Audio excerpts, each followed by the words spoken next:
What's going on, everybody? Welcome to the flagship show of the Game Time Network. You see it right there, the Game Time Network logo. We are coming to you for Game Time Live. It's the A show.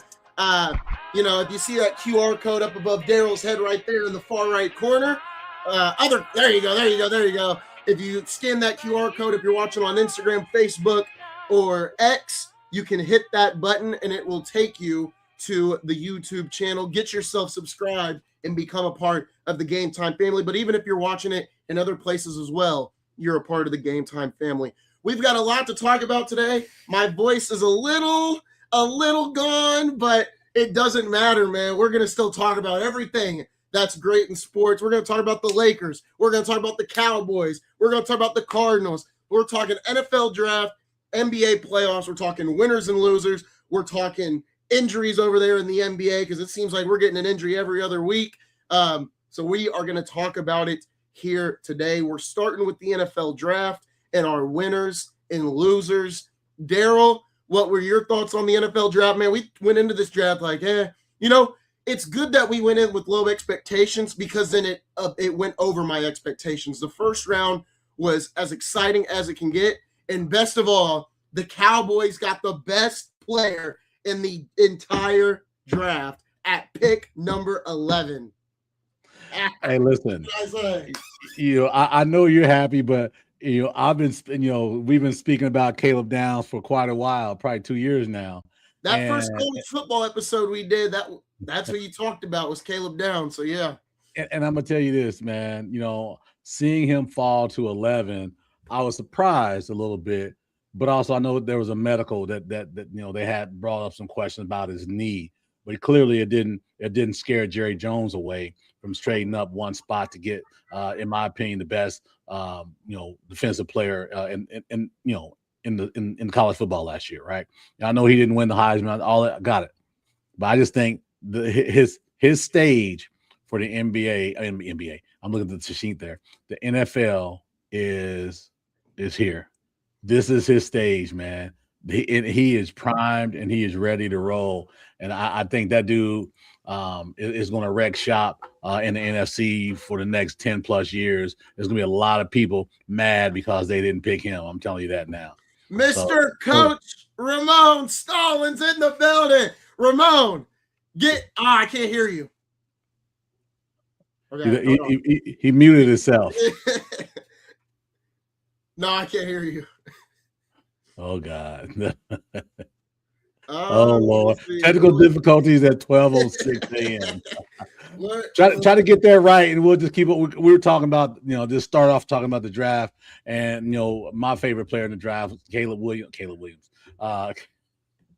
Caleb Downs. Don't get Caleb Downs. Caleb Downs. I need to leave the studio and come back in. What the hell wrong with me today? Caleb Downs, right? I just think that he's a great fit for a team. It was a need, but it just so happens you get the best fit for your need. I mean, that's pretty damn good, man. Yeah. I think from day one you're gonna plug him in. He's gonna be your starter, and I wouldn't be surprised if he's fighting for that green dot for the defensive calls. Would not surprise me at all. He's that sharp. He's that gifted. And he's that well respected. So big shout out to my boy Caleb Downs, man. Looking for great things for him this season for sure. Yeah, I mean, if you were to ask me, I do feel like Dallas was one of the winners of the draft. Obviously, selfish me wants to say they were the winner of the draft, but I won't say they were. I think they were one of the winners of the draft, right? You trade up and get Caleb Downs, which is what I thought they were going to have to do. Granted, you only had to go up one spot.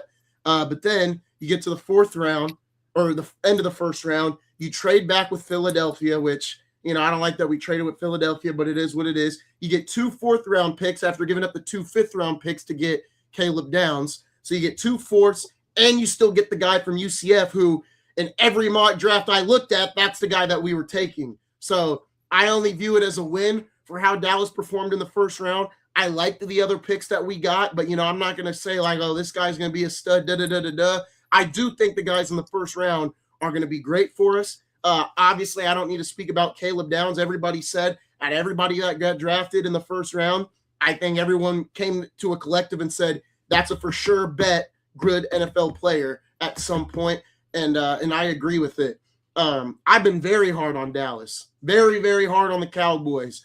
I've given them no credit. I've tried to not include that flag in the shot as much as I possibly can. But I can say after this week, and you know, with the Lakers, the way they're playing, Cowboys being one of the winners of the draft, I agree that the Browns were winners as well. I feel great about the Dallas Cowboys. I feel a little hopeful heading into this season. Only one problem, though. Dak Prescott and his ability to not perform in the playoffs is what's going to hurt us in the end. But credit to Jerry Jones, credit to Schottenheimer. I've got nothing to say. This was a win for Dallas on draft night. Yeah. Ramon, are you in? You good now? I think he's good. Yeah, you're good. Yeah. Hey, Ramon, real quick, give me an OH. IO. There you go, baby. Yeah. We got Caleb Downs is a Cowboy. I'm loving it. Go ahead, because we were just talking a little bit, man. Go ahead and we were talking about obviously the draft. Get your assessment, you know, of you know what you saw over the weekend, what turned your head, and you know what maybe you know didn't surprise you. I don't know if anything surprises me with the draft anymore. You know, nothing surprises me. I think that I think most teams drafted pretty well because they drafted need over name. Yep. Which I thought was pretty good, which is rare. But I think one of the reasons they drafted need over name is because this was a draft that didn't have, you know, it was pretty even killed throughout. It wasn't like star heavy. It wasn't, you know, name dropping heavy. It was a bunch of good football players. I love what my 49ers did. I love what they did, especially with that trade with the Jets. I think they, you know, let me say this out first. I believe in Coop. I know Coop. I love the family. Them was my peoples. But I think the 49ers may have finessed them a little bit by letting them trade back up, trading down. I don't think that no one was in the – I don't think that Coop – I think Coop would have still been there in that second round in that first couple picks. Yeah. So I don't know what the money difference is between the two. That 30th pick, whatever, and then that first or second and the second. I don't know what that contract difference is. But I am glad that the Jets did it in a sense because I'm glad my man Coop about to get his money. So, you know, I think it was a good draft overall, man. Nothing was like mind-boggling or dropping, except I can't believe my man from Vanderbilt didn't get drafted in the first round. Like, oh my goodness. Like, oh my goodness. Treat him, y'all treat him with that same energy y'all treated Shedeur last year, man. This is a Heisman finalist and didn't get drafted, man. How dare you guys? Everyone's tripping because he's arrogant in what he says and not about his play, you know. And I'm being really facetious and sarcastic. I wasn't shocked that he didn't get drafted at all. And let me put this on record because I've seen some people on social media talk about him not getting drafted. If you don't know if a kid's going to make your ball team or your ball club, you're not 100% sure, you don't bring on the circus when you for a person you don't know going to be there after the circus is over. You know what I'm saying? So I understand why he didn't get drafted. And finally, I want to say thank you guys all for participating and watching the Ohio State 2026 draft. Yeah. Hey, as a Dallas Cowboys fan, I will sit here loud and proudly and say, go Buckeyes next year. Man, oh man, you know, maybe we can be bad this year. Maybe we can get Jeremiah Smith as well. But we'll see. I think Jeremiah Smith's going to end up being a Kansas City Chief, but we will see what happens. I want to dig in more to the draft, right? Who are your guys' winners and losers? I'm going to give you guys a loser to start off this draft. I'm going to go with the Arizona Cardinals. I don't like the Jeremiah Love pick. I'm not in love with the pick. I thought he would have been a better fit in Tennessee because I agree with what the media is saying. You don't have a quarterback. You know, it's great that you got Jacoby Brissett. He's a good little placeholder for now. But, you know, and your offensive line isn't that good. I don't really see the vision behind this pick when you're Arizona. going with the running back. I'm not saying you take Ty Simpson at that pick, but I think you could have gotten something that would benefit your needs a little more than a running back.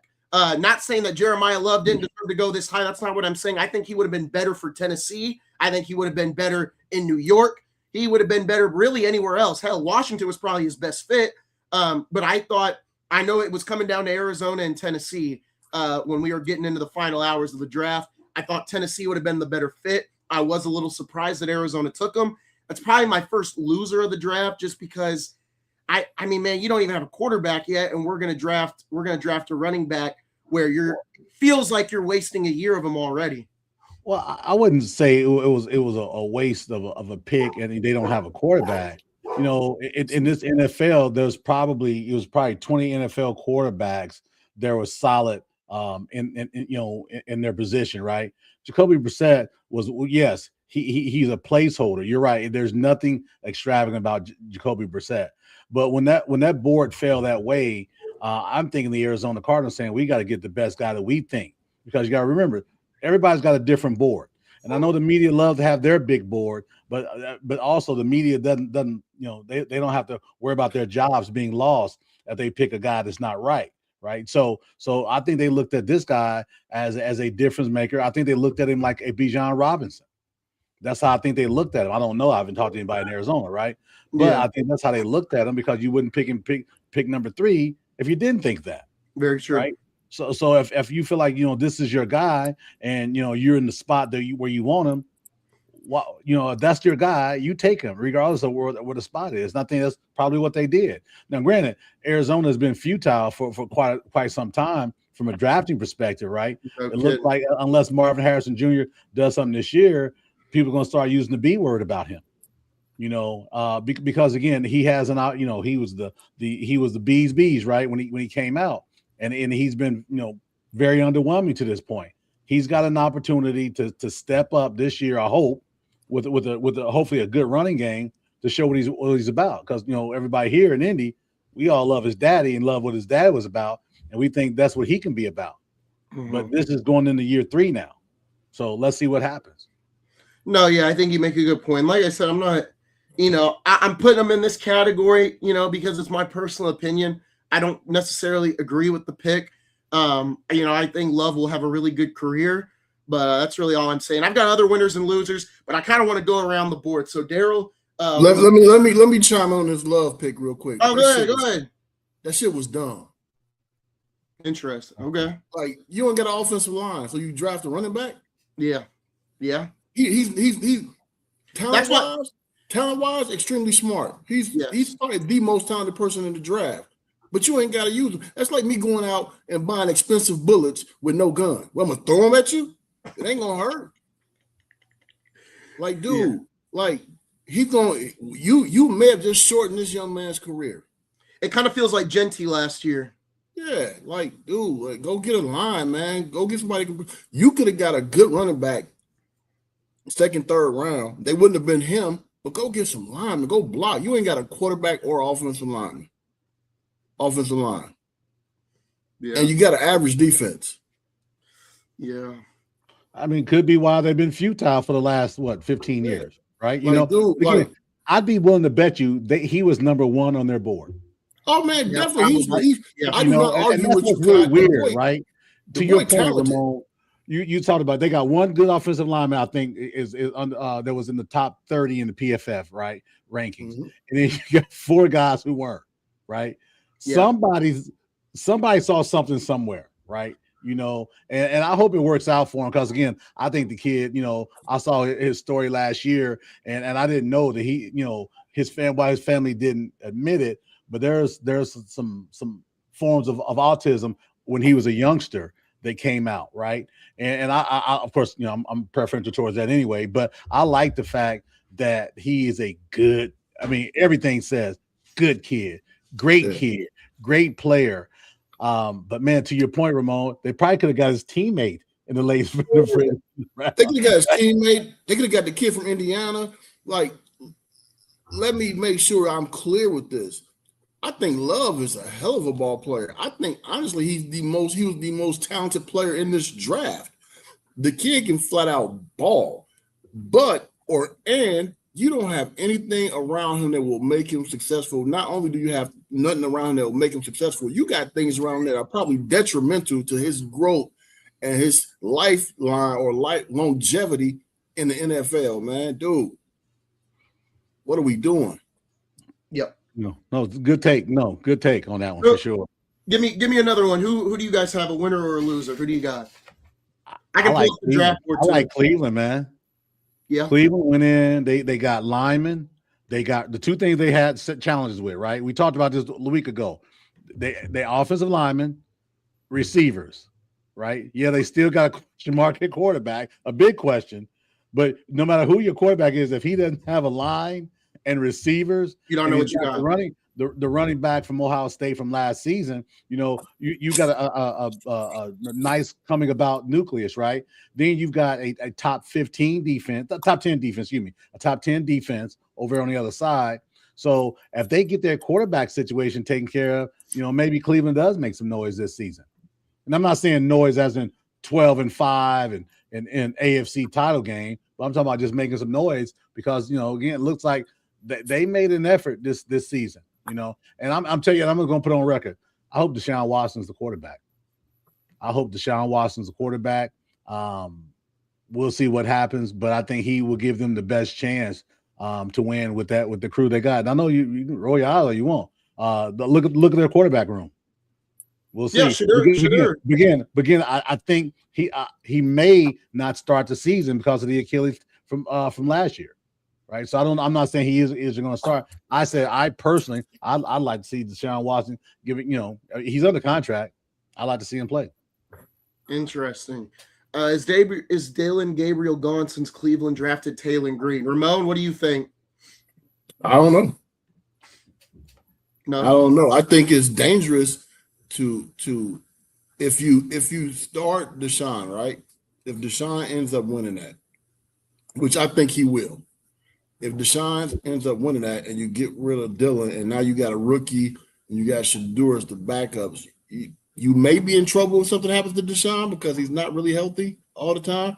Now, this is not saying that Dillon Gabriel is better than Shedeur, so all you Shedeur Ponds, don't jump on the thread talking crazy.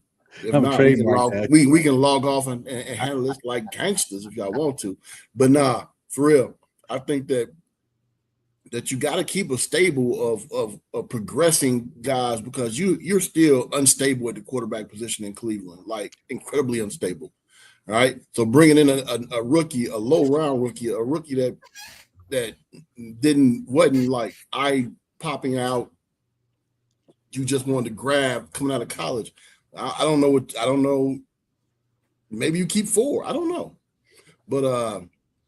But if you can trade Dillon and get some picks or get some people, then that's another one. Will and Dillon, I ship his little ass up out of here. Hey, I think they get a jar of peanut butter from him and some Tic Tacs, man. Because they really. I mean, you know what? You never know. You can get a late round pick, right? Yeah, you never know what you can get. You can stack picks, man. But I'm not. I look at Shedeur and Dillon as the same production out of that position. So yeah. I don't know what they're gonna do. But we talk about winning losers. I'm gonna say a loser / winner that Cott's not gonna agree with. I think the Jets coach is gonna be. I think the Jets coach is gonna be fired after this year. Oh, and I hope the new coach can add some additional pieces to what they got this year to make a winner. So. Man. I had a coach call me and asked me, he was like, hey, what do you think the Jets should do for us, Arvell Reese and the young man from Texas Tech? I said, man, you got to say your job. You got to go get the Texas Tech kid right now because he's probably ready to help you a little bit right now more than Arvell Reese. But I think his ceiling is nowhere near as high as Arvell's ceiling. So yeah. I think that he's going to help you a little bit, not enough for you to keep your job. And then how's it going to look 3, 4, 5 years from now? I think out of all their picks, I think Coop may be the very best pick. The Oregon kid is a phenom, and if he pans out, he's like the next Shannon Sharp type kid. But if he don't, He's just a high drafted tight end with a lot of money for 5 years. And I know God is real heavy on Pons, but he's a 5'3" cornerback in the NFL. Yeah, and I think he was an outstanding, great, phenomenal corner in college. I just don't know how good that's going to look at this next level. And if you play him at that slot corner, he's in the slot. What happens when them counter trades come at them guard tackle counters come at you, and them bigs get out you on the screen and gobble your little butt up because you inside that box? Like, I just don't know. Yeah. So I think the Jets draft may have some good things happen to him, but not enough to save my man's job. Yeah, I want to hit on the Browns real quick, and then I'll come back to the Jets. I agree with Eli. I don't think there's no reason in giving Deshaun Watson another opportunity to lead this offense. There's nothing there. You're not going to get the Deshaun Watson of old at this point. That's never coming back, I don't think. So, I mean, in my opinion, Watson can be the backup, but you might as well trot out Shedeur, Gabriel, Taylor Green, whoever you want to trot out there. I don't really care. But I think going back to Watson puts you at square one. You know, you drafted back-to-back receivers. You drafted one in the first round and then the second round. You got an O-line. You got some other picks, like D-Cot said. You went out and got linemen. You're trying to build something new. So why use an old piece when you've got all these new pieces? You might as well just try out the new pieces at this point. Deshaun Watson is old news at this point. At one point, he was viewed as probably one of the top 5 quarterbacks in the NFL. That is long and gone at this point in time. You know, you can't cut him. I get it. That's a lot of dead cap. You can't cut him. But what you can do is sit him there and honestly don't even have him mentor the young guys. He may give them the wrong advice. Just let him sit there and, you know, just get your throws in. Get your throws in. That's all I got to really say regarding Cleveland. And Ramon, I am worried about the coach in New York, Aaron Glenn, because I really liked Aaron Glenn. That's why I wanted in Dallas at first. I feel like, you know, I didn't love New York's draft, but I thought it was good, right? But here's my problem once again, and we just talked about with Arizona, your quarterback. I mean, Geno Smith isn't going to make you look great. You know, if you can come out of this season 7-9, you know, that's an improvement. I don't want to see Aaron Glenn get fired because I really like Aaron Glenn. I think if you give him the right quarterback, which granted there just wasn't quarterbacks this year, it's not his fault. It's another year of we got to get to next year and get a quarterback in the draft or something. That would really suck if the Jets get rid of Aaron Glenn so quickly when we're only going to be in year 2 of this experiment and all the pieces aren't even put together. Like Cleveland's more put together than New York is right now. They're not even – the Raiders are more put together than the Jets right now. You got to give this time, but like we've been talking about, that's the problem with the NFL right now. Nobody's willing to give these coaches time, and we talked about it before the draft, Daryl. Why aren't we giving these quarterbacks and coaches time? Because they want to have these quarterbacks on these rookie deals when they go to win. Jets don't even have a quarterback on a rookie deal to go win with right now. So let's just keep going until we get to next year, which is supposed to have a good quarterback class. Supposed to. But that was the same thing last year, though. Yes. The exact same thing. This time last year, we were saying, boy, oh boy, Drew Aller, the kid from LSU, yep. Maybe Manning, all these guys, all the top, Dante Moore in Oregon and Mendoza, Indiana, and all the kid from Clemson, Kate Klubman. We were saying the exact same thing 365 days ago. Yes, I agree. So I'm not banking on that, right? You know, as I'm thinking. But I want to go back to the Jets piece, right? It'll be year 2 for Glenn. And I think that they made strides. You can't just overturn it all of a sudden. Next year, the Jets have 3 number 1 picks, 3 first-round picks, if I remember right. That's pretty damn. They got the Colts, they got the Cowboys, and they'll have theirs, right? Yeah. If I'm the GM or the president of their organization, I'm saying, listen, Aaron, this is our step up. We need some picks this year. We need some interceptions this year. Because remember, they had none last year. We need some picks. We need to see some growth. Yes, you've got Geno Smith, but better than what they had last year. better than what they had last year. Not much better, but better. Yeah. But then now next season, when we go into the draft in April of 2027, you got 3 number ones. Need a quarterback. My expectation is for you to be above 500. That, and again, it ain't my money, but that's something along the lines of conversation I would have with my coach, because again, 2 years in and you let him go, guess what? You got to pay him for 3 more years anyway. Yeah. These coaches, they all sign 5-year deals now, right? So it's a 5-year deal, and 5 years, guaranteed money, and then all of a sudden, no, it's 5 years. So why not give that man 3? If you're the Jets, say you get number 1 next year, do you take a quarterback or do you take Jeremiah Smith? Depends on who's there. It depends on who's there. Ramon, what would you do? So, that's what I'm saying. I think we're good. That's the predicament I think teams are in next year. You can't take you cannot take Jeremiah Smith. You cannot do it. To your point, say because it goes back to the Arizona thing. It goes back to Arizona. I agree. So we can't be hypocritical now. I know. I'm just the quarterback. You can be hypocritical. You can, and it'll blow up your face. Well, I'm gonna be cannot take him. You got Garrett Wilson, and you got Coop, and you got the tight end. And they got what's his name? Your need isn't receiver right now. Your need is quarterback. So if Jeremiah Smith is number 1 and you got number 1 and you pick Jeremiah Smith, then you should all in that room be fired. And I love Jeremiah Smith, but that ain't your need, man. Gotta call it like it is, bro. Exactly. That ain't your need. You know what I'm saying? That's like a man with a wife that they love, see another wife and be like, you don't need another wife. Boy, y'all don't have me cursing in here. You got one. You know what I'm saying? You don't need another one, man. Yeah. So, come on, man. That's my guy, but you don't pick him. Yeah. So you go get a quarterback, man, and it's some pretty decent quarterbacks coming out. You know what I'm saying? As of now. As of now. Hey, I got a question. When I said I hope Watson wins the job, I didn't say I hope, right? I didn't say he will or he should, right? I said I hope. Yeah. What happens if he wins the job? I know because I'm seeing the comments. I see Eli and all. What if he outplays the other quarterbacks? Do you not start him anyway? Here's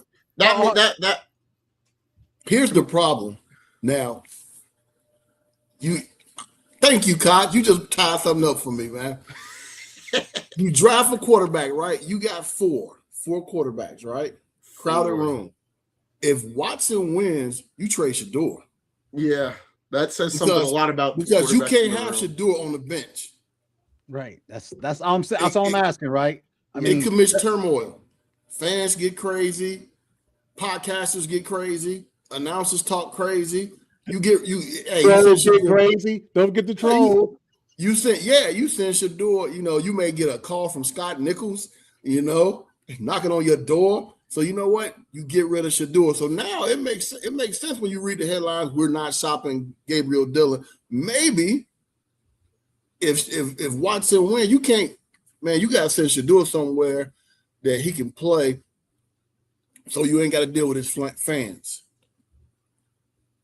That's very possible. Again, all I was just saying is because there's a chance Watson, when he comes back, if he's rehabbed right, there's a real chance he could beat out those things. Taylor Green, yeah, I know. Taylor Green is a hell of an athlete. So I wish he didn't go to Cleveland. Love him to death. Ain't ready. Dylan Gabriel, we saw that.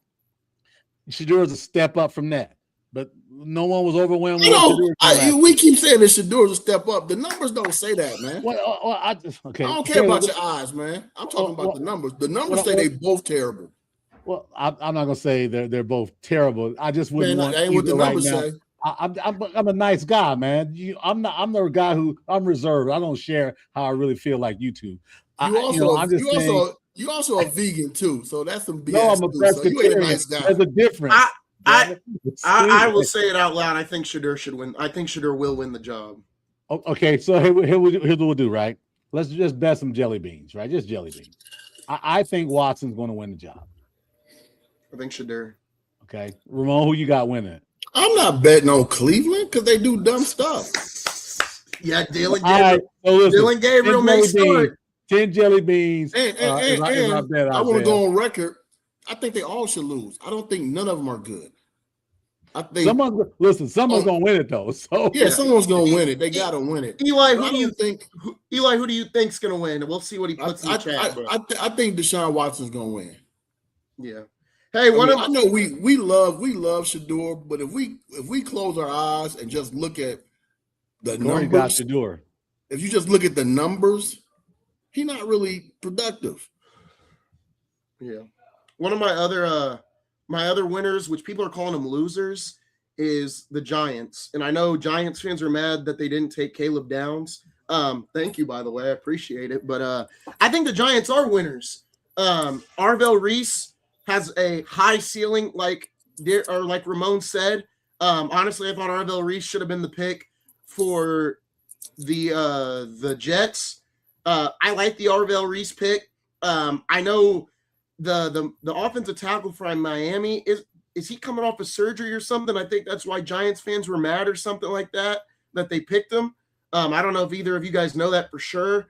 But I think that was the complaint for Giants fans. But I think the NFC East as a whole are winners. Sonny Styles to the Commanders is a win. I think the Giants won with both of their picks. The Eagles getting Mekhi Lemon, I think, is a win. The Cowboys, obviously, I don't need to explain the Cowboys. I think they're winners. I think the NFC East as a whole all drafted well. And I want to throw up in my mouth as I say this, but I think all of them are winners. I don't know what it is with the Cowboys and handing the Eagles their next franchise receiver. We let them get Devontae Smith because we traded with them. We're letting them get Mekhi Lemon. Now, obviously, Lemon has to pan out, but I'm just saying, I'm like, man, we're just gifting them receivers. But apparently, I didn't know how petty it gets in these war rooms. Apparently, they made that trade with the Eagles so the Steelers couldn't get Mekhi Lemon. That's the report going around the insiders' rooms. I don't know what our beef is with the Steelers, but okay. I guess we just well because of what happened with the Pickens deal. Pickens deal turned into a third-round pick who turned into Drew Aller. You remember they traded Pickens to Dallas for a third-round pick. Yeah. And that third-round pick is that Drew Aller. So people are feeling like, man, they got holes, right?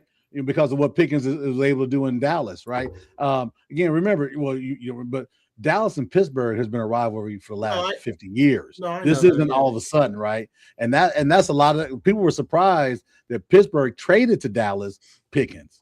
Very surprised. I'm talking about Steeler fans. I'm not talking about just casual Steeler fans because why would you help your biggest, even though Baltimore is their biggest rivalry in the AFC. If you ask anybody who a little bit of gray in their hair, they'll tell you Dallas and Pittsburgh all day long. Yeah. So I think that's part of it as well too. Yeah. Isaiah, one of the things you were talking about was that round one pick 10 by New York, the offensive lineman from Miami. Yeah. It's a back injury, right? I think that's like a degenerative disc or something like that. I'm not sure. So people were wondering about that. If their doctors looked at the back and okay, I'm gonna go with the doctors, right? Yep. They have some of the best doctors. B, people don't realize that the New York Giants hired the trainer from the University of Miami, who has been with this kid all through this back problem. So that trainer knows this kid better than anybody. So now you got expert doctors and a medical professional who's been with him at Miami. So is it a risk? Yes. Is it a calculated risk? Yes. They just didn't fly off the wood. So I like the pick. Arvell Reese. I'm the first to tell you that I'm a big time Buckeye fan.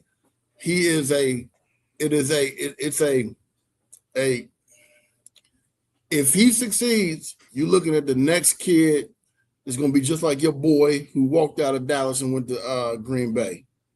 You're looking at Micah 2.0. Yeah. Right. But if he don't pan out, now the pick doesn't turn out because he hasn't had a lot. He hasn't played a lot. And they did say Schefter put out after the pick they're not trading Kayvon. Yeah, They're should. not trading Caleb. Well, they've got a lot of rush edges. They got a lot of guys, edge rushers, and that's why people are pissed about not picking the best defensive player in the draft and our boy, because it's like, man, all these edge rushers. Downs. Caleb Downs. So here's what people don't understand. We keep hollering about Arvell Reese being an edge rusher. That's what we're looking to convert him to. He wasn't an edge rusher at Ohio State. Yeah, they got him listed as a linebacker. He's a stand-up linebacker. Right. And most of those guys are rush guys, though, what I'm saying. And the issue is, it's not Arvell, it's the guy they drafted last year, the kid from Penn State. So Arvell's one of those guys that you can plug him a bunch of different places. And that's why I said that I always thought Dallas would trade up and grab him, because he's a kid that you look at your boy that went to Green Bay. You line him up inside, outside, stand up, everything. Arvell's that type of guy. So people are putting him in this little box saying that, oh, he's an edge rusher. He's an edge rusher. Nah, he's more like that dude. You know what I'm saying? So you got some flexibility. So if you got an edge rusher already, you can use him to do some different things. And then you can use the other guy or one of these guys as trade bait at some point. So I like the pick overall. Yeah. Caleb Downs. Hey, Lamar, I need some words of affirmation here, man. I'm a big. He can't give you some. Hell, be patient. I'm a big Caleb Downs fan. Huge Caleb Downs fan. I wouldn't have drafted him in the top 3. So I'm not mad at nobody who didn't draft him in the top 3. I'm not drafting a safety in the top 3. I'm just not doing it. But getting them at 9, 10, 11, oh my God, you got a top 3 talent at 10 or 11. Dude. So I think it works. I'm sorry, man. Hey, you and I agree that we like him, but we disagree. I'll be damned if I'm the Giants. I'm taking Caleb Downs because, and here's why I say that, right? Because you got to give Abdul Carter some time. You're not going to trade Thibodeau, right? And your defense is growing. You remember you traded your defensive lineman just recently, right? So you got some picks coming back from that. I just would have liked to see Caleb Downs in the New York world, man. You know why I keep saying that? Because of Ed Reed. Who did Ed Reed? I got my basement window open, man. Okay. Who did Ed Reed play for in the NFL? Harbaugh. Harbaugh's in New York. I just felt like I said, perfect going to the Giants. He's going to use him, and he's going to. I'm telling you, don't be surprised if he run back kicks either. Punts. No, so I'm gonna use your logic against you. Okay. Harbaugh coached Ed Reed, right? Yeah. And he decided not to get Caleb Downs. Yeah. Well, I've always said Harbaugh's not the brightest guy either, though. So. Oh, come on, man. He can't do both, man. No, I'm just saying. But Harbaugh also coached who did Harbaugh coach off the edge? That's T Sizzle. Yeah, Suggs. So matter of fact, who's a late round draft pick who's going to be a Hall of Famer. Right? Now he gonna get a T Sizzle 2.0. Well, I tell you what. I'm gonna go ahead and have a drink off that right there, boy. Coach Dollars, you on fire, my guy. I got one too. I'm just saying. I'm sorry, man. Maybe just my man crush is deep with him, but Caleb Downs, man. He that dude, man. You're not gonna ever get me not to say he ain't that dude. His skills, man. His ball skills. Man, it's a pass. We'll see. I'm gonna be watching. I'm smiling ear to ear. I might root for Dallas a couple of games this year. I just might, man. That's how much Dallas, man. That's how much I like Caleb Downs, man. I'm just saying. I hope Caleb Downs lead all secondary people in tackles, gets all kind of interceptions, and Dallas lose every game. I'm smiling ear to ear. All I heard is Caleb Downs gonna be a Pro Bowler, so you're not gonna get it. And remember, he ran back a couple of touchdown punts in college, man. So he's versatile. He's very versatile. They could probably line him up in the slot and not be so shook. I don't know, man. My Caleb Downs crush is strong. So I'm gonna be watching, and I hope he has all the success in the world, especially against the Giants. NFC East feels like we're heading into war this year. It feels like the division is wide open. I feel like the Giants could win it. I feel like the Commanders could win it. I do have this feeling that Dallas could win it. I think the Eagles can win it. I think it's a 4. I mean, there's not a team here that I don't think could win it. Obviously, I think the Giants are probably the least because Dart's coming back from an injury and everything else, and Neighbors as well. So they're probably 4th in my standings. But Washington, Dallas, Philly, I think it's all close. How is Philly going to do? I think Philly will be the same because you're getting rid of that cancer number 14 and you're bringing 11. Yeah, sorry, you're bringing in Timu TL version. You're bringing in Mekhi Lemon along with Devontae Smith.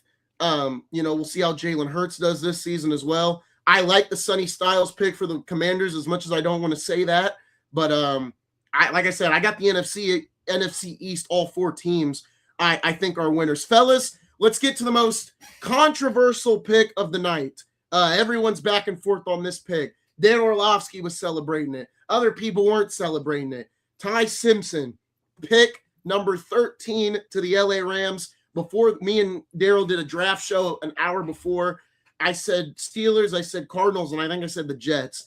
I completely spaced the Rams just because I didn't think the Rams were going to take him that high. The Rams take him at number 13. And here's all I'm going to say about this pick. What did the Rams need position-wise other than a quarterback? What did they really need? I get it. They could have drafted someone, and he probably could have came in and made an impact. But I don't think people are making this pick negative for no reason. You got a guy that can sit for a minute, and for people to keep saying, oh, McVay doesn't seem happy with the pick. McVay doesn't seem happy with the pick. I get it. Phone call gives off a negative vibe from what McVay said. Simpson's on the phone saying, let's go make history. And McVay's like, yeah, no, something like that. Get over it. I'm sure McVay's fine with the pick. McVay's a grown-ass man. He'll be all right. He'll carve him out to whatever he wants to be. And, yeah, he's going to have to compete with Stetson Bennett. He's a rookie. Bennett's there for a couple of years. It's going to be a fight for the backup spot because you know what? Neither of them are going to play anyways, more than likely. So we'll see what happens. People got to get over it. The Rams didn't need anything position-wise. I think they're fine. They just got McDuffie from the Chiefs, right? So yeah. Rams are fine on both sides of the ball. So they said, you know what? Let's get our hopefully future quarterback. People got to stop. This is a win for the Rams. I somewhat disagree, right? I think Ty Simpson is a good young man. I think that he says all the right things and all that's wonderful. And I think that maybe the GM is looking 5 years down the road. Here's my problem with that, right? When you say, yeah, you're going to compete with Stetson Bennett, you're not picked at 13 to compete for a backup position. You're not, you're going to bring, I know everybody in the NFL, everybody competing everything. You ain't competing if you're a 13th pick in the draft. And they traded up. If I remember right, they trade up because I thought they were 27th or 28th.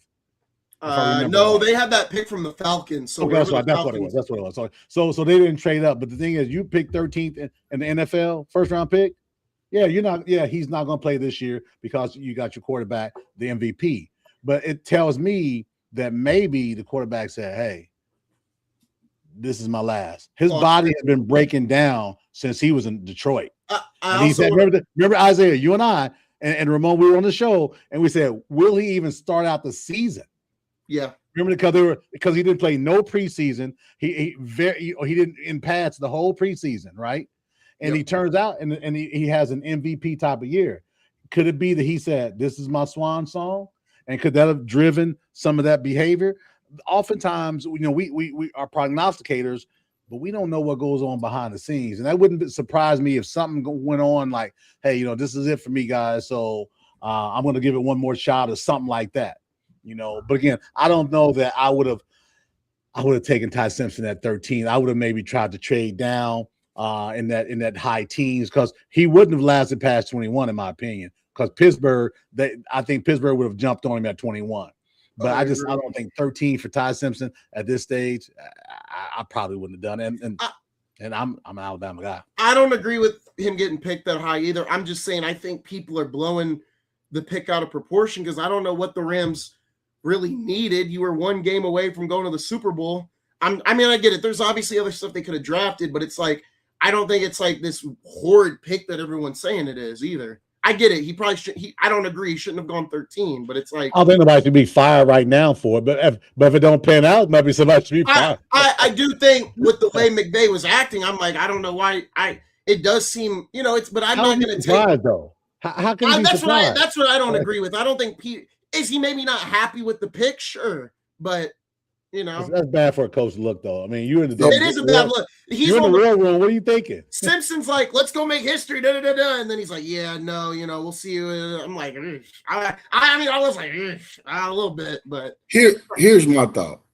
All right, originally we were looking at Ty as the number one quarterback being taken, possibly number one draft pick, up until probably like week 7 of the college football. 8 or 9, yeah. 8 or 9. So how can we think that someone's the best player, the best quarterback for 8 weeks, and then all of a sudden think he's a second rounder? I don't know how you can do that. All right. I'm not saying he's the first rounder or second rounder. I'm just saying the thought process to me is mind-boggling. Second, Matt Stafford. Like, we didn't know what he was going to do this year, right? And then he had the great year, right? And his contract ends next year. Yeah. He's got 1 year left in that contract. So let's say he puts another great year together. 2 great years. He's going to be asked to be the highest paid player in the NFL. Do you pay him because he's in year 14 or 15? Or do you send him on his way? Like, hey, we got our Super Bowl, buddy. We got our Super Bowl. Yep. Yeah. Time to go. And now you got Ty Simpson, who now's got 2 years or a year or so underneath him. Now we got somebody we can bring in because Stetson Bennett just ain't the answer, period. Yeah, I agree. Yeah. So this may be, I understand what the coach is thinking, because as coaches, we think win, win, win, win, win.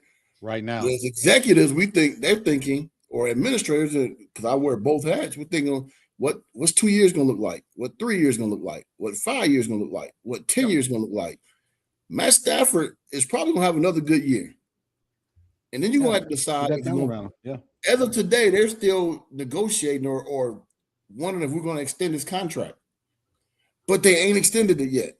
Nope. Question though. So McVay, in the NFL circles, he's labeled as a genius. Well, I hear that a lot. He's a genius. He's this. He's this. McVay. How can a genius look so foolish on national television after his GM picks a guy and he's in the conversation throughout the whole draft process? They've talked to the kid. They've interviewed. They talked about their framework of what they're looking for. How can he look so ignorant to me?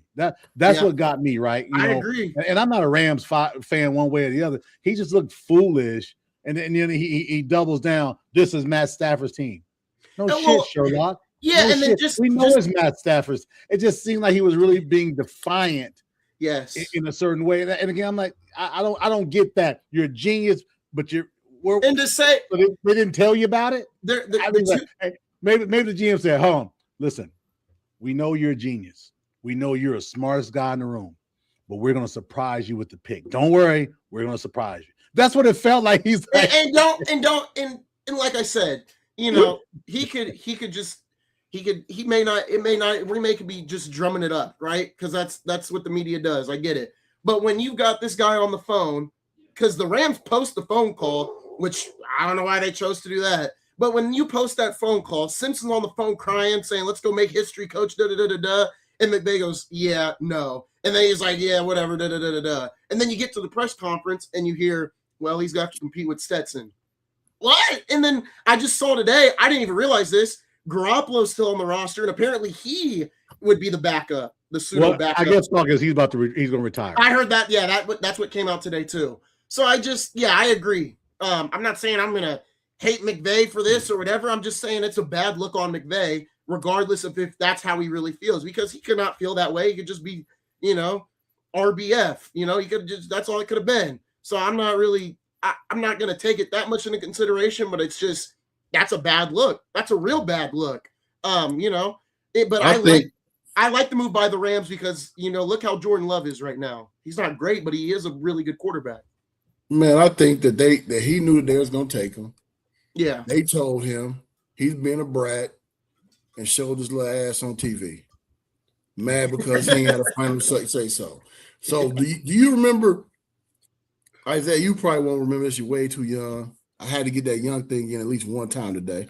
That's okay. You're way too young. Maybe I will. Maybe I will know. Maybe I will. You may know. D-Cot, you remember the movie Lean on Me? Of course I You know do. what point I'm about to say, right? I ain't gonna say it, but I'm gonna say it. When the superintendent told Joe Clark, no matter what you think, I am the H. Yes, sir. And don't you forget that. Don't you forget it.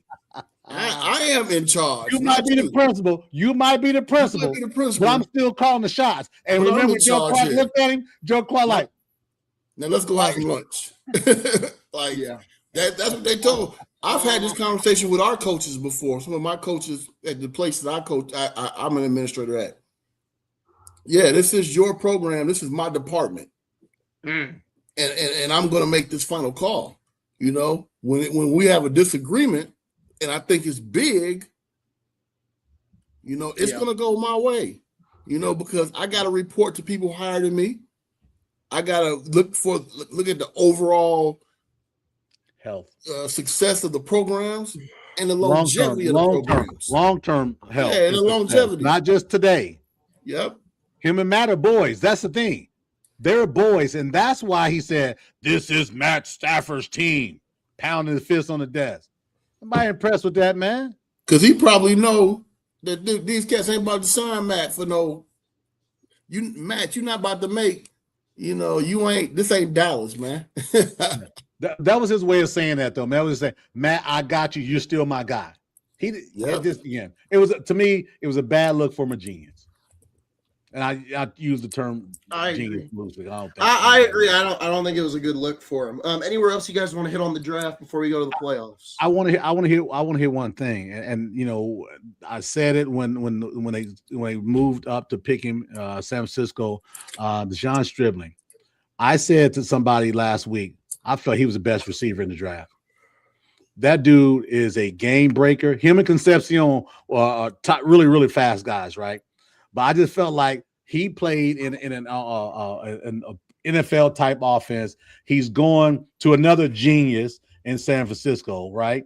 I just think that pick was a quiet pick. It's the first pick of the second round, which means a lot because the money won't be as much. I mean, it's a great situation for the 49ers. I just thought he was the best. He was the best to me. He was the best receiver in the SEC last year, and I just felt like, man, how's he slipping? Did something happen? But then when San Francisco grabbed him in the first, I think when San Francisco grabbed him in the first pick of the second round, that was pretty damn good, man. And that goes back to the very first thing I said 40 minutes ago. Did the 49ers fleece the Jets? Man, bro, listen, I love Omar Ford. That's an Indiana guy, right? I'm gonna be a little bit biased, but look at the tape. And, a lot of people didn't look at the tape. They worried about Kiffin and all of that. But I'm just telling you, man, it's the truth, man. And I don't mean fleece far as like sold them a lemon, right? Because Omar's that good. But they was like, man, we could trade down, get who we exactly want, get an extra pick. Yeah. And you go ahead and pay premium for your receiver because we wasn't going to draft him anyway. Yeah. Right. This is who we wanted. You know what I'm saying? So it could be a win-win situation between the two, but it's a really win for the Jets win, but the Niners win. Yeah. Because we got who we wanted for cheaper and another draft. Yeah. I think that was I just felt like that was, look at things in the big scope, man. And I just think he's, man. Yeah. I would take either or at that pick, Omar or him. I mean, I'd probably lean towards, Deshaun because he's more electric. Yeah. Just really anyway, I don't want to get too deep down in that rabbit hole. But again, I think there was a lot of teams that made some money, over the weekend. Miami, 13 picks. They're going to probably 7 or 8 of those guys are going to stick. Pretty damn good, man. You got your left tackle for the next 10 years. You just signed your quarterback, obviously from Green Bay. So, and you got Devon Achane, who's still probably the fastest running back in the league right now. Mm-hmm. So, Miami, they did some things, jet setting Tua and getting Malik in there for that 4 years, $60 million, hell a lot more cheaper than Tua. Yeah, I think Miami did some good things as well, other than pissing off Baines, because Baines really wanted to play in Miami. He's from Miami. He played at the University of Miami. Dolphin fans weren't happy when they didn't take Bain. He was upset. Bain or Downs, they were both mad. You know how they do the mirror thing? They put the hat on. He grabbed his damn hat. Get out of my face. I thought he wanted to punch the mirror. I don't want to be the offensive lineman going up against this guy. He's still in Florida, though. I get it. He want to be in Miami. Tampa versus Miami is a big difference, though. I get it. You're still in Florida, and honestly, you're going to a better team. So here's my question: how good is he going to be in the league? I ain't gonna doubt him because he scared the hell out of me. He was on TV. I mean, he looks intense. His answers are intense. I saw the phone call. I think it was Todd Bowles. He said, "Hey, we're done talking about all these other teams now. You're a Buck." He was like, "We're done." He's like, "You're done with all this. Oh, I want to be on any team. Don't matter. Nah, you're a Buck." So I think you'll be all right. I'm not going to doubt him, man. The dude, he was an underserved guy coming out. All he's done is balled out, and again, he's an intense dude. He got shorter arms. Oh, okay, all right. Yeah. Hey, I don't care what you say. That short arm shit mean a lot off the edge. But isn't there a guy who's the player with 31-inch arms? My man from the Rams from University of Pittsburgh. Yeah, so we always say, look at this one person. Look at the billions that failed with them little bitty ass arms. I ain't gonna doubt him. Listen. I'm pulling for him. I'm pulling for him because there was a lot of smut went his way during the draft. That situation with that vehicle situation in 2024. That was shady. That was someone put that out there. Then I see all the memes on the short arms. You know what? He was a 15-player pick. I can't think of 10 defensive players better than him. Based off of his work. I'm not talking about a metric. What he did last season, the way he dominated Texas A&M's linemen, and they had the best, and they won the top line in the SEC. So they had a really good offensive line. He abused them boys, man, at home. Yeah, that's college.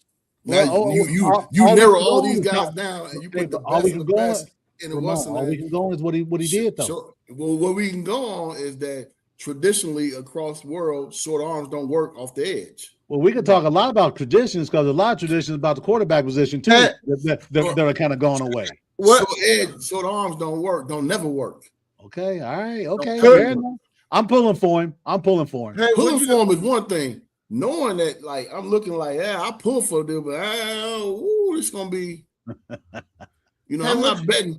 I remember looking at a movie, a mafia movie, and it was the white mafia and the black mafia, and they was arguing back and forth.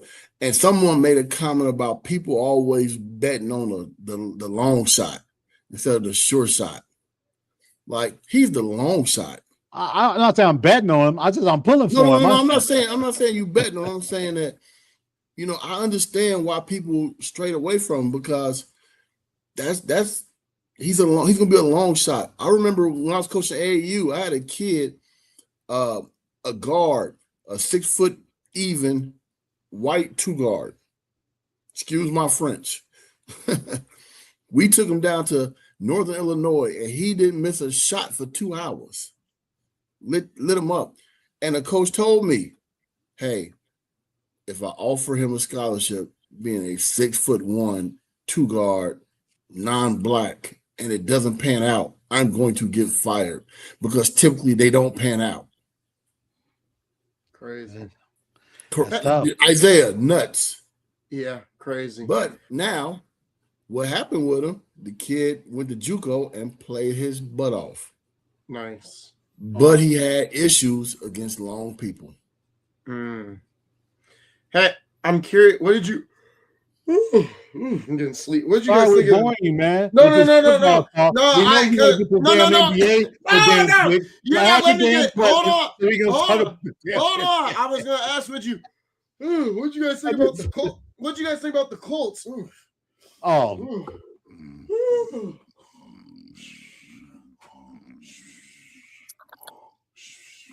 Man, why y'all tripping on the Colts like that, man? Man. sorry. I saw. I didn't mean to doze off there. I heard a lullaby, and Yeah, I heard that too. Shout out to the Colts for drafting Finner Grove, homegrown. That was a good pick. I did like that. Ohio State guy. But still, man, me and Ballard both sleeping on draft night, huh? Shout out. You know me going down. I'm saying, remember you didn't see that clip? We were the hour before the draft. I saw that, man. Oh man! All right. I know it's gonna hurt, but we're gonna. Can I just say this? This is year 8 for Ballard. Okay, he hasn't smelled the playoffs. His biggest win per somebody is signing Daniel Jones. That's his biggest win.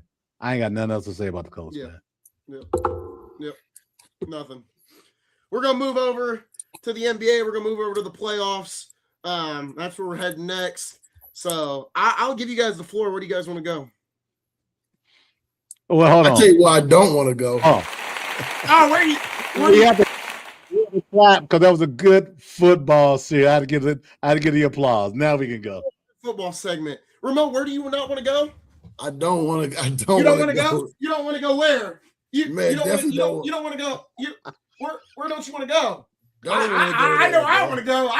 I'm ready for the day. I'm ready. I brought it just for you. Look here. We're about to sit here and talk about the. The JV game. Yeah, look at that. Oh, you mean that quitter Kevin Durant who quit on the team? We're not talking about the JV game, man. Yeah, get the brooms out, man. Get the brooms out. Out. I would much rather start. I will give you your props for Orlando, Detroit. Okay. Hey, we'll take that. But that 4-5 over there with the Lakers Rockets, man, you play who's in front of you. You play who's in front of you. I'm not saying that you don't play who's in front of you, but it's not our fault KD quit. But JV basketball is JV basketball. I thought you said injuries are a big thing now. Everybody's getting injured. So you disregard KD's injury. No. Hold on. I agreed with you when we talked after game 1. You said the injury was bullshiggity, and I agreed with you. I said I agree because we pulled up the stats since 2018. Either LeBron sits out when he plays KD, or KD sits out when they play LeBron, stuff like that. And then we talked about the Rockets and their situation all year. So yes, on other injuries, I'm like, yeah, I think he's actually hurt. On this one, I have agreed with you since day 1, and I fought you on the other injuries, not because of KD and a personal agenda and stuff like that. But before, you don't have a personal agenda at all on KD. You're right. You don't have. I don't at all. But heading into game 1, there was nothing about KD being hurt, nothing at all. And now he sat out. Right. We chronicled. Remember, they had the camera on him limping out of the stadium. I mean, off the practice court. Yeah, I just think it's a sham, man. I think it's a Travis sham mockery is what the NBA's created, man. All these injuries and this guy's out because he didn't fit. I just like Devin Booker said, and I've been saying it for the last 2 years. Hello, WWE. I'm just saying. It's no. Don't get me started. I know you want to talk about the game because I go ahead, Ramon, about the Magic and the Pistons. Hey man, I'm just happy that I'm not happy, but I'm kind of happy. I'm happy for you that the Magic are winning. I know Daryl's at a crossroads because that's when I'm happy. He's got the Pistons coming out of the East, but I know he's happy for Paulo. Well, yeah, but here's why I'll say that, right? I'm gonna be clear. I don't like the Pistons as a team. I think how they go about things from when I at the game this past year, at the end of the year, the coaches kind of trying to fight other coaches, and I don't like that stuff, right? I think that creates a challenge. But since November, I felt the path that they had took was going to take them to the Eastern Conference Finals with Tatum being out as the second best player on Boston's team, with Tyrese being out, with Embiid being out. I just felt like, hey, as they can continue to grow. If you remember last year this time, everybody in New York was afraid to play Detroit. Oh, we don't want to play them. We don't want to play them. And they beat them in 6. And I felt their next level up with Cade Cunningham continuing to grow, and he has, that they would be the Eastern Conference Final champions. And I'm gonna stick with it until they're not in the playoffs. New York can't. New York needs to be worried about CJ McCollum. Isaiah. My bad. I got me. That gets me. Go ahead. Remember we've had conversations. I said that, man, I just can't see Detroit making that big a leap. I agree with you. You remember that, D-Cot? I remember all the hate y'all spewed against Detroit. Hold on. It's not hate. It's not hate. I got them written down. I got all y'all statements written down right here. Hold on. Do y'all also remember I said that when my man Cade come back from injury and get put back into when they've been winning without him, would that disrupt things? I said both of those, right? Yeah, I think you did. Yeah, you did. Okay, cool. Exhibit A. Look at this. Look at what's happening. The series ain't over yet. We got to pump our brakes here a little bit. I agree. Series happen. It happens, But we'll see what happens. I'm still riding with Detroit Pistons. Ramon, it makes me sick to my stomach. I said it on Thursday. I said if Detroit gets through this series, man, I hate to say this. It makes me sick to my stomach. I think they're going to lose to Cleveland in the next round with the way they're playing against Orlando. Mm-hmm. I don't want to say that. I don't want to say that at all. I don't want to say that. But at this point, what much do I have to say about Detroit? I was worried about them offensively in the regular season. I was worried about them. Well, really, I wasn't worried about them that much going into the playoffs because I was like, they may be all right. Throughout the year, they were my pseudo number one. But then obviously, Tatum comes back. The cup and the straw are back together. I thought, okay, Boston's my new number one, clearly. Man, and it's not because Cleveland's playing well against Toronto. That's not the case. But when you look at the offense on that side when you look at the offense for Cleveland and the offense for Detroit, and you look at the defense on both sides, yeah, Detroit's probably got the edge, but I don't think Cleveland's that far behind when you got Allen and Mobley. So it's like there's nothing that Detroit is far and away better than Cleveland heading into the next round. And offensively, it's not even close at this point in time. So, I don't want to see Cleveland. I've got an agenda, but I can't. I'm going to sit here with my journalistic integrity and say right now, Cleveland's winning. Cleveland's going to the Eastern Conference Finals in the next round because Detroit. But they probably are, but they're gonna lose to Boston, man. Because Harden's not gonna show up. Jason Tatum's gonna carry them to the Hey, the cup and the straw with their ice cubes, they're gonna get it done. The cup is killing it. The cup and the straw. I'm not. Look, I agree with you. Tatum's the best player on this team, but they're 1A and 1B. The cup and the straw. I gotta remind that guy up in the corner. Yeah, the guy over here the cup and the straw are playing some great basketball. I love that we've gotten. I'm gonna make when we talk about Boston, I'm gonna make them the cover of the video, and it's gonna be the cup and the straw. The cup's gonna be wearing 0, and the straw's gonna be wearing whatever number Jaylen Brown is. I can't remember 7. You see how you don't even remember his number? It's not. That wasn't even a dig. I really just couldn't remember it at the point. I was about to say 4 for some reason. It's not committed to memory, man. 0. Corey's in here, so I want to talk about the Knicks. Boy, oh boy. Them boys are in trouble. CJ, I just can't help but laugh. But look what they just did the other night. Look what they did the other night in line. They came to play. Yeah. If New York comes to play, they're going to beat Atlanta, right? But the problem is, for me, defensively. Yeah. There's a lot of talk about them playing great defense during the regular season. I haven't seen it in these playoffs so far yet. Other than them out. I want to give some credit to Gabe Vincent. I was hard on him a couple days ago. He shot really well, 3 for 6 and 2 of 4. But man, Jonathan Kuminga for 0 of 7. I mean, 0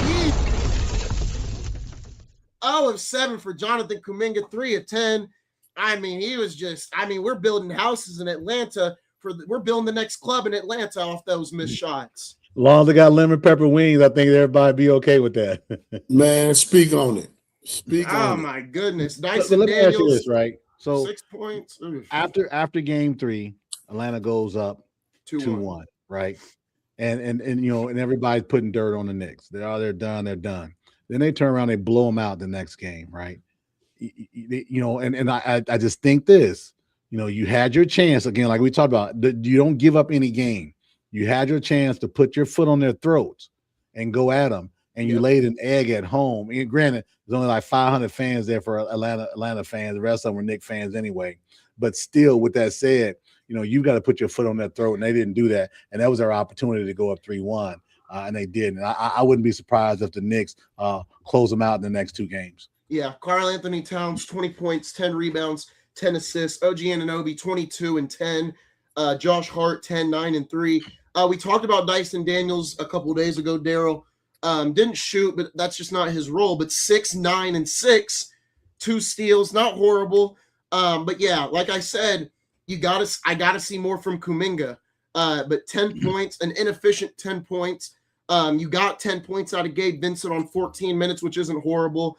But man, what did Buddy Hield do? What did he do? Man, you know what? I'm taking the Hawks to court because we're giving Corey Kispert minutes.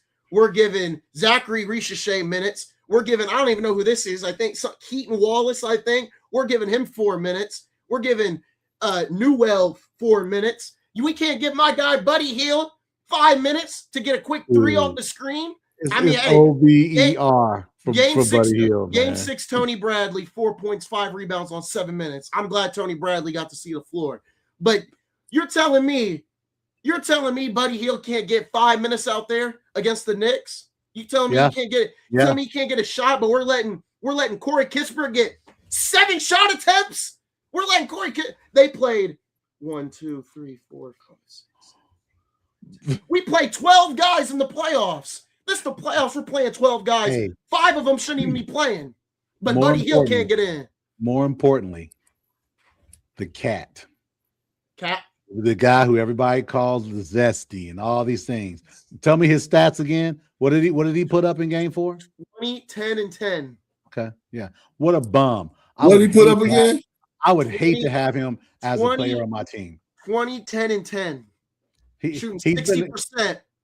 He's been how many blocks did he have? I bet he had a couple blocks. 0 blocks. That's right. He had 2 steals, though. He had 2 steals.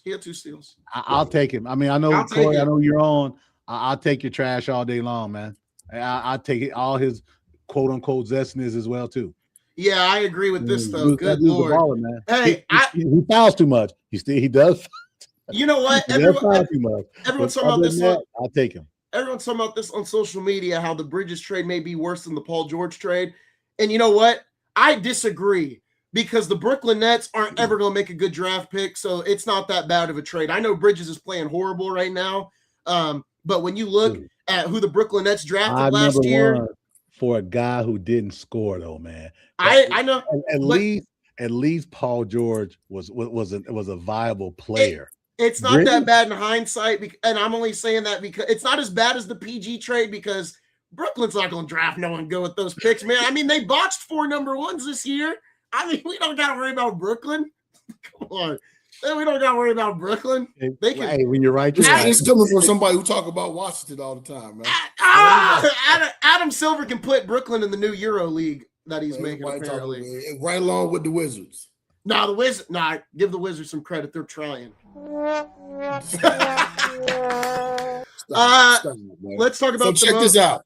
Check. Go ahead. I want to jump off this subject real quick. I just want to bring up something that's crazy. My man Anthony Edwards hurt his knee, right? Oh yeah. I know. Sad day for the league. They talk about he's gonna be out 3 to 4 weeks. All right. What's crazy is, do y'all remember when Cameron and Anthony Edwards got into it, and Cameron had that song where he dissed Anthony Edwards? I do not. And he talked about Anthony Edwards said something about Cameron on one of his commercials. Cam had a song on his podcast that he dissed Anthony Edwards, and he talked about the Adidas shoes and named every athlete who wore Adidas who hurt himself and warned Anthony Edwards.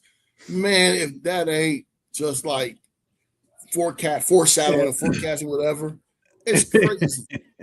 I listened to that last night. Like, man, I don't think it was the shoes, but I think the way he landed. The way it was. Yeah. Are you Miss Cleo with this? You told that boy go get some Nikes. I think it was the way he landed. He landed off I one don't leg. want to hear anything know it's Cam the way got he to say landed. But because boy, that's a crazy thought, though. he went into the WWE bag. The fake No, Uso. So man. I ain't gonna give him that much love. He's the same dude that threw the old hoax out there like he was being pulled over his state. He told Jey Uso, he said, I don't want no night one WrestleMania main eventer in here. Give me a night two guy. Man, they can't do 2 nights of WrestleMania anymore because all the night one guys were getting bashed on social media for the rest of the night. No, I lit a candle for Ant last night. I hope he gets better. Same thing with Dante DiVincenzo. Unfortunate what happened to him. You said what? He ain't dead, man. He just hurt for 4 weeks. You're gonna like I know, but so I gotta ask her. I told you this dude. Listen, when Reggie said Isaiah was the godfather of Ant's 10 kids, that's why he's showing him something. That's funny. That's probably be the godfather. Why you? That's probably other than the Lakers. That's probably my favorite player in the league. We know. We know. Other than Jason Tatum, other than Tatum, probably. Right, Ramon? Yes. Right? There you go. Cup in the straw. The cup. I want to ask you, Ramon. Nuggets down 3-1. We talked about this big three, this championship court in Denver. No Ant for a couple weeks. No DiVincenzo. It's going to come down to Dosunmu, Gobert, and Randall to close it out. Do they do the unthinkable? I need that Spurs Nuggets series, so I'm saying yes. I really need 7 games of Jokic and Wemby, so I got to say yes. I hope they get it done. I think that they're going to get it done, man. I think that it's going to be I think the Nuggets going to win the next one. It's going to be 3-2. Game 6 in Minnesota is going to be tough. It's going to be real hard because Minnesota's going to fight. They're going to fight. Yeah, I think they're going to get it done, man. Now, if Edwards was still healthy, I'd be like, oh. Yeah, it's over. It would have been over. It's over. You think, but here, so we talked about this all the time. Hey, you got to put them away when you can. If Minnesota doesn't put them away in 4-1, I'm a little worried about them. No, I am too. Because you got that energy from last night's game. That's fine. But I just over time, as long as Denver can stay healthy, of course. But I know that Gordon was out with a calf the game before, and he was looking like he was limping a little bit the other night. So I don't know, man. But if I'm Minnesota, I'm treating it like it's a game 7, all hands on deck, and we're fighting like nobody's business to try to figure it out. Ayo Dosunmu. We talked about him at the deadline heavily. Here he comes, giving a superhero performance. 43 points, 4 rebounds. What did he shoot? 76%, 13 of 17 from field goal range, Daryl. 5 of 5 from the 3, 12 of 12 on free throws. That is as good as it can get when you need someone to step up. As Daryl likes to say, next man up. That's a heroic performance. And man, like I said, I apologize to Rudy Gobert after the slander I gave him after game 1. That boy is putting Nikola Jokic in his car seat game in and game out, and he's strapping that car seat up real tight on Nikola Jokic. He's got Jokic so mad that Jokic is trying to fight people after the game. I mean, Jokic got to get it together. Well, here's my challenge with this bullshiggity on this unwritten rule stuff, right? So you went to the Jokic thing. Jokic had 12 minutes in the fourth quarter to make a difference. I'm pulling it up. They were up 7 points. Then we had the interruption of the fake shooting. Then we came back. They were down 5. They meaning Denver. Hey, that's on you. You're the 3-time MVP, right? If you don't want somebody to score, keep playing. It was still seconds on that clock. If you don't want them to score, keep playing. And I know every league has these unwritten rules, and I call them all bullshiggity. Because if a guy is going to shoot a basket when there's time left on the clock and no one else is playing, for me, that's on you. Too bad, And I know Shaq and Charles went back and forth at it last night, and I don't usually agree with Shaq, but I agree with Shaq. Shaq said, "I'll do a windmill dunk. What you going to do about it?" Because you didn't do anything in the first 47 minutes. So, I mean, for me, I don't like the unwritten rule deal. Oh, hey, Isaiah, you're on mute.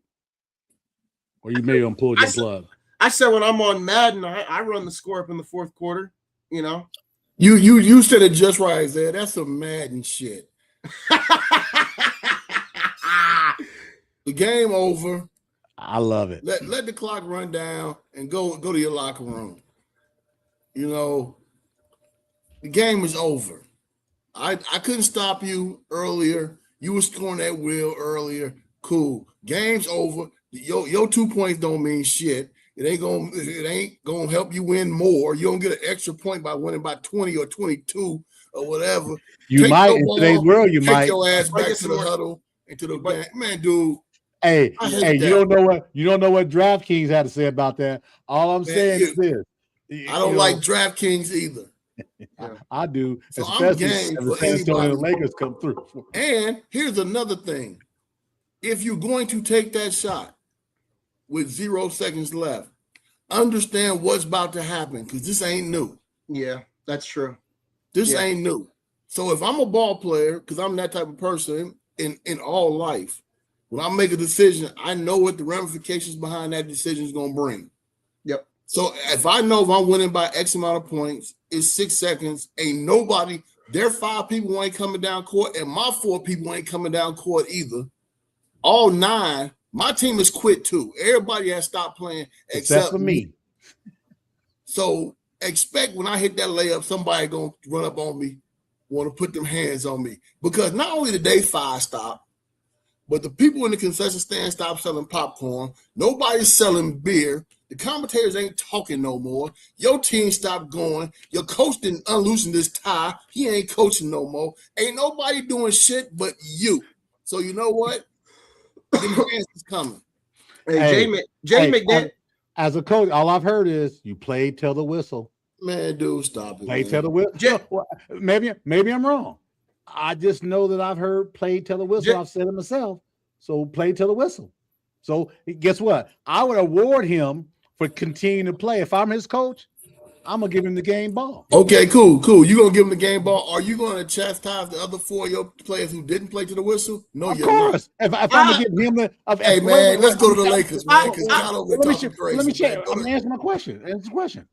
If I'm gonna reward my one guy for playing to the whistle and the other 4 didn't, yes, I'm going to get on the other 4.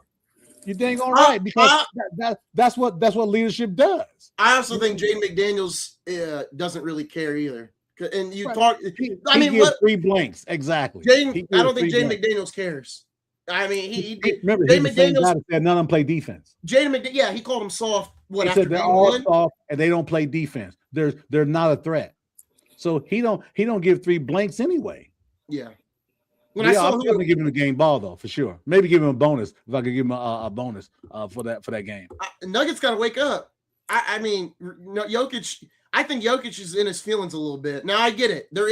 I get it. He was in his feelings. Yeah, he was in his McDaniels, but McDaniels. I think McDaniels knew what was coming with that. So I agree with Ramon's point. But I think it's also just Jokic is mad. You're losing again to this team and they don't even have Ant out on the floor. His flops aren't working, bro. His flops aren't never. You got Rudy Gobert locking you up. Now I get it. Jokic had 24, 15, and 9, but you were 8 of 22. You were 0 of 3, and you had 8 free throws. Hey, 8 of 22 is about 36% from the field. Your MVP. Maybe that's why. Maybe he was upset about that more so than the. I just. You're getting cooked. You're getting chopped. And he got cooked at the end of the game too. On top of he got ejected from the game. Got to come out of his pocket. On top of all that, I think it was a bad day for Jokic. I think Jokic is just mad, and then it's going to get even worse if he gets out of this series because then he's got to deal with Wemby. But he's been out. He's actually been out playing Wemby all year, so that's a bit of an overreach by me. But Gobert. Hey, I apologize to Rudy Gobert. Call him Goldberg. That's what Reggie called Goldberg. I apologize because man, he putting a seatbelt on him. Just you need to play the intro to Goldberg's music when you talk about Goldberg. I'm gonna get a seatbelt. I'm gonna get a seatbelt sound. Man, Rudy don't get no music. Nah, yeah, Rudy ain't getting no music. I don't love him that much. I'll give him credit though. If he's locking down the 3-time MVP, he can't get a theme song. Man, hell no. No. Oh man, y'all weak, man. But you know who can get a broom? You know who can get a broom?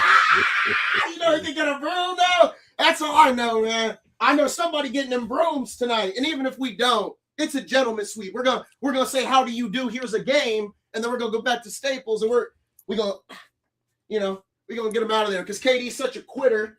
Alperen Sengun, he ain't even better than DeAndre Ayton. I don't know, man. Rockets may have to blow. I'm telling you right now, if the Houston Rockets and the New York Knicks, if they lose in the first round, I think we're going to see some desperate changes on both of those sides. Desperate changes. Here's the thing, man. We ain't believing the Rockets all year. I agree. But when everybody – but hold on. Because my co-host on this side said before the series started there wasn't a snowball chance in hell the Lakers were coming out of the first round without Luka and AR. Media said the same thing. So I get it, Ramon. All of us have said. But also, we don't believe in the Rockets. There's a caveat there that was anticipating that KD would be 100% playing every game. So he's missed 2 games. I'm just listen. So, we talk about the injuries all the time. So listen, it depends on the injury. So be fair to me. I did say Houston would be without a doubt, but I was anticipating KD would be 100% KD. Excluding this panel, heading into game 1, even my expectation was, they don't got KD, but this should still be close, and I think Houston could still win, and they didn't win. So I mean, look. Like I said when we talked about the KD injury at the start of this NBA discussion, I don't understand when these two play against each other, LeBron and KD, one of them sits out or the other one sits out. When you're Kevin Durant, I thought after game 1, I thought him and Udoka said, you know what, you sit, we could probably steal this one. That's what I truly thought. And then he plays game 2. Yeah, you thought it because you said it multiple times. You definitely thought it. He plays game 2, didn't play game 3 and then didn't play game 4 or whatever. Yeah. I think he quit. With the burner account, with everything that's going on. I think he's like, man, screw this team. Sengun doesn't know how to play basketball. Jabari doesn't know how to play basketball. I think he's given up. I truly think he does. Here's my thing. Right? He's like, I'm 30, whatever. My legacy cemented. Oh well. We thought that the Rockets sucked anyway. Well, not suck. We thought that they weren't going to win, and we always harped that they didn't have a point guard, right? So now you don't have a point guard or you don't have a KD. So now it's not surprising that they're losing. It shouldn't be, right? So it doesn't. I'm not fazed by this. It's just like, hey, you beating a shell of Houston team. Now, what I do say is this. Correct me if I'm wrong. KD's injury is what? They say his ankle. His ankle. I don't think it's What was it at first? A hamstring? It was something about his knee. It was. I thought. But now it's his ankle. I thought it was his knee for game 1, but it's his ankle right now. Ankle. So the pain went down from his knee to his ankle. So hold on. Now, just me saying this, and I'm not a KD protector or a fan or anything like that, but I do like KD. The last time he rushed an injury in the playoffs for a lower extremity, he tore his Achilles. Yep. So if I'm KD at the end of my career, I'm not in a rush to come back. Especially if we think he feels the way he does about this team. Yeah, I've seen how this end with me coming back, trying to exert, and I got a lower extremity injury. I end up being out for a year. So you know what? I'm going to heal. Yeah. And so, I mean, and this is not, I'm just talking about the psyche of athletes. Yeah. No, I get you. I've been in this same situation before, and I end up having to be carried off the darn field or off the court. Like, I'm not doing it. Not for this. And then again, like you said, I said, not for this group. Yep. No, and like I said, I did not. Did I expect this series to be 3-0? No, because even without KD, the Rockets on paper still have way more depth to beat us. Sengun, Thompson, Smith, Shepard, Eason, Okogie. I mean, they're not even playing Dorian Finney-Smith, who was playing productive basketball for the Nets and the Lakers last year, and he's not even seeing the floor. So They've got way more depth than us. But credit to us, or credit to the Lakers, they played better. They've just played better the whole series. Even the game 3 where we went down and came back and won the game. Everyone's dramatic about it on social media, but they did what they had to do to win the game. Went to overtime, got it done. LeBron hit a good shot. It was clutch, right? Went to overtime, got the job done. Now, I'm not going to sit on here. I'm going to sit on here and gloat about this win because, like I said, everybody said this series wasn't going to be close. And even without KD, I was like, we may lose game 1. We may never win the series still. I don't get it twisted. Come round 2, I think whether we have Luka or they are back, it don't matter. We're not beating OKC. It's just not happening. We ain't been. If we were playing the Spurs, I'd say maybe we go to 6. But we actually gave the Spurs good games this year. Man, we ain't even been inside 20 in the box score after a game against the Thunder. So no, I'm going into the Thunder series with low expectations. I was optimistic about this series, and then we started putting that BTA to them, and now I'm like, okay, let's get this sweep. So I'm feeling good. I get it. A lot of people are hurt, but as my good friend Decott has said, next man up, right? Next man up, play who's in front of you. That's all you can really do. So I'm giving props to the Lakers. I'm giving props to LeBron. I'm giving props to Luke Kennard and Marcus Smart. I owe them a steak dinner. I'm going to buy a credit card for them when they come to Indy, and I'm going to pay for a dinner for them because they deserve it, man. They deserve it because KD quit. He quit on them. I get it. You don't want to tear your Achilles, stuff like that, But, man, I'm going to use this on him for about the next year or so, for sure. For sure. This is a great feeling, seeing KD get out in the first round. I'm smiling ear to ear. Now, when they get Fred VanVleet back and they got their full roster, maybe something happens, but they still not better than OKC and San Antonio come next year. So that's all I know. You got to give yourself some applause. I'll just get the broom again. I'm feeling great. Cowboys had a hell of a draft. We're up 3-0. We're going to get swept by OKC, but that's all right. I already won my championship. KD's a quitter. So I'm living high and mighty today. You have no personal vendetta against KD. No personal vendetta at all, man. You're completely neutral. He's a team leader at the end of the day. And the team leader is letting his young guys get some minutes. That's a team leader right there. What can I say? Team leader. I think we've covered the NBA really well today. There's not another series you want to hit? I don't think there is. Is there? Boston, Philly. Philly. Boston came back and thumped them pretty good the other night. I wouldn't be surprised if they finish them off. But who knows? Someone's going to get hurt.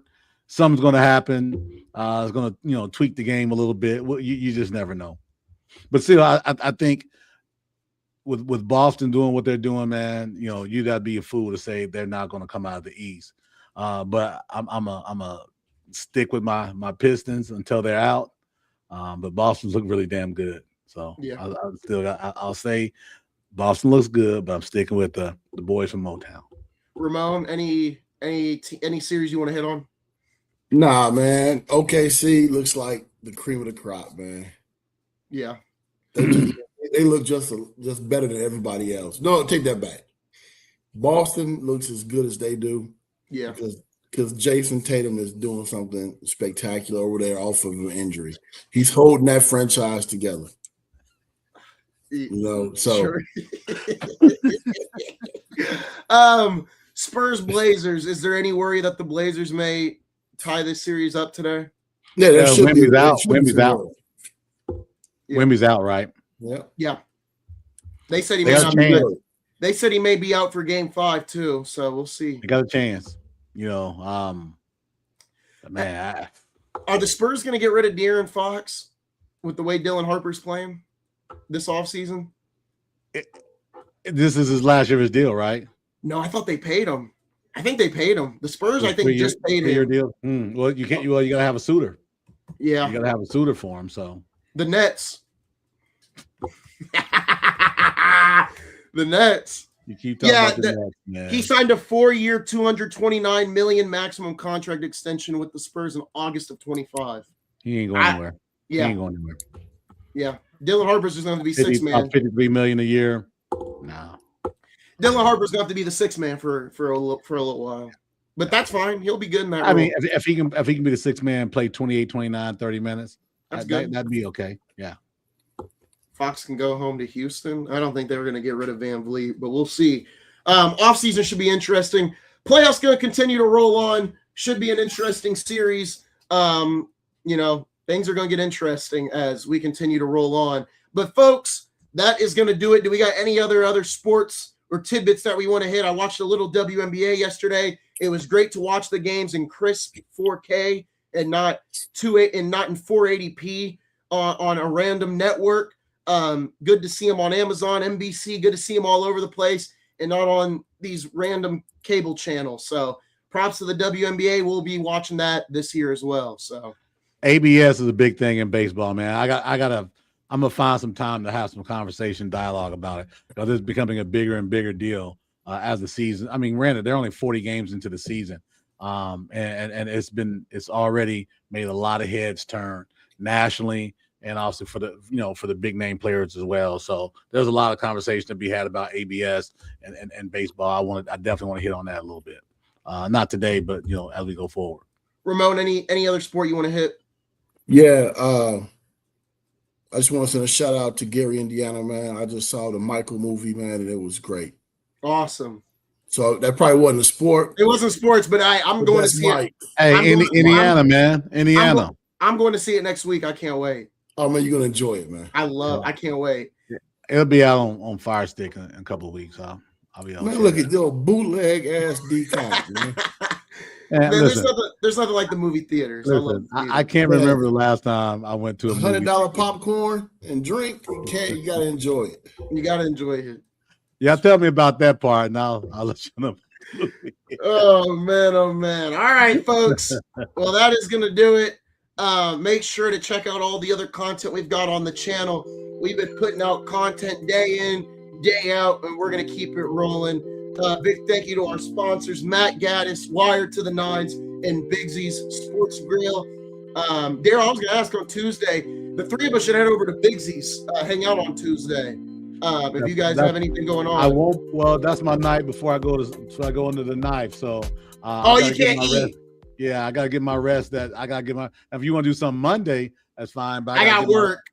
Well, we had to. You going to need the knife, man? Yeah, man. I got your nose done. Yeah, no, man. I'm getting some stuff done. I'm getting a BBL. I'm not just kidding. I heard he's giving Jaylen Browns a spare Achilles just in case he gets hurt. Yeah. I'm going. No, I've got some stuff going on with my meniscus. I'm gonna get it cleaned out, so shouldn't be too bad. Oh, I'm not mad at you, man. I'm gonna have that replacement in November. Yeah, well, this is before any replacement. So if I do what I'm supposed to do, I was told I should be good to go. So everybody who's had the surgery said, listen to what they tell you. If you do what they tell you, you're gonna be okay. But I'm hard headed though, so I don't know. We'll see how that goes. Right. Corey, thanks for watching. He said pre-surgery prayers for Decon. I don't, Corey. Appreciate it. All right, fellas, that is going to do it. Thank you guys for everyone that has supported the Game Time Network. We will be back on Tuesday for everyone's favorite show with Daryl Bayless and Reggie A. Smith, biased with a little truth, coming sometime this week. We'll see you guys then. For now, you've been watching the flagship show of the Game Time Network, Game Time Live. We'll see you next Sunday.